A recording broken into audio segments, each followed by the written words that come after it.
नागपुरात उभं राहतंय नवीन नागपूर. हिंगणा परिसर बनेल बिझनेस आणि इन्व्हेस्टमेंट हब. नागपूर शहर झपाट्याने विकासाच्या मार्गावर असून हिंगणा परिसरात नवीन नागपूर उभारण्याचं काम शासनाने हाती घेतलंय.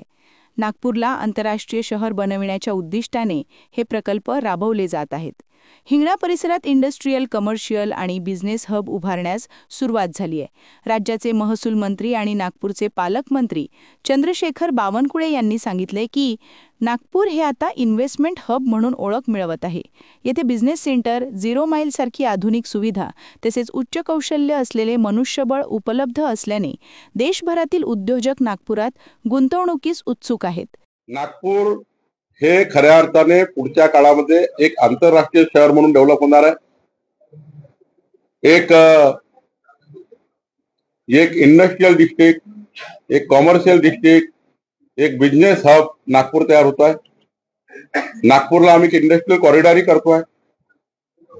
आमचा जो आउटर रिंग रोड तयार होतोय दुसरा, त्या आउटर रिंग रोडवर मोठ्या प्रमाणात कॉमर्शियल डेव्हलपमेंट होणार आहे. आणि ज्या पद्धतीने मुंबईमध्ये बीकेसी झालं त्या पद्धतीने नागपूरमध्ये नवीन नागपूर हे लाळगाव हिंगण्यामध्ये येत आहे. हे एक बिझनेस सेंटर होणार आहे, बिझनेस डिस्ट्रिक्ट होणार आहे. आणि त्यामुळे नागपूर हा आता सर्वांकरता एक महत्वाचं सेंटर झालं. आमचं नागपूर देशातून कुठूनही येण्याचा प्रयत्न केला. दिल्लीवरनं गेले, चेन्नईवरनं गेले, बेंगलोरवरनं आले, मुंबईतनं आले, पुण्यातनं आले. आमचं नागपूर 1000 ते 1200 किलोमीटरवर सेंटरमध्ये आहे, 0 माईल आहे. आणि इथे जमिनीबद्दल चांगली अवेलेबिलिटी आहे. मॅनपॉवर आमच्याकडे अवेलेबल आहे, हाय स्किल मॅनपॉवर अवेलेबल आहे. 1-1.5 लाख 2 लाख मुलं या ठिकाणी आताही रोजगाराला लागू शकतात, इतका मोठा मॅनपॉवर आमच्याकडे आहे. आणि त्यामुळे नागपूरवर आता सर्वांचं लक्ष आहे. आणि सर्वात महत्वाचं, माननीय देवेंद्रजी, माननीय नितीनजी, आम्ही सर्व लोक, जे काही विकासक, जे काही बिझनेसमॅन, जे काही लोक इन्व्हेस्टमेंट या ठिकाणी करण्याचा प्रयत्न करतायत, त्यांना कुठलाही त्रास होत नाही. इथे काही कोणी त्यांच्याशी कोणत्याही पद्धतीचा गैरव्यवहार होत नाहीये किंवा कोणी लुटण्याचं काम करत नाहीये बिझनेसमॅनला कोणाला. इथे एक ग्रीन वातावरण आहे, चांगलं वातावरण आहे. आणि त्यामुळे लोक या ठिकाणी येण्याचा प्रयत्न करतायत. मुंबई, पुणे, संभाजीनगर नंतर आता मात्र नागपूर हे बिझनेस सेंटर करण्याचा लोकांचा विचार सुरू झालाय.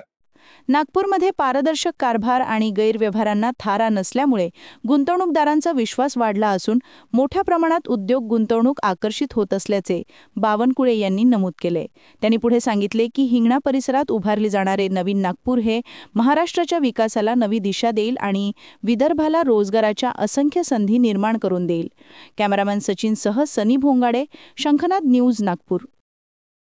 क्या आप भी चाहते हैं जटिल रोगों पर विशेष रूप से आयुर्वेदिक उपचार? तो मिलिए 77 वर्षों से आयुर्वेद सेवा में लगी हुई शिवशंकर आयुर्वेदिक एजेंसी.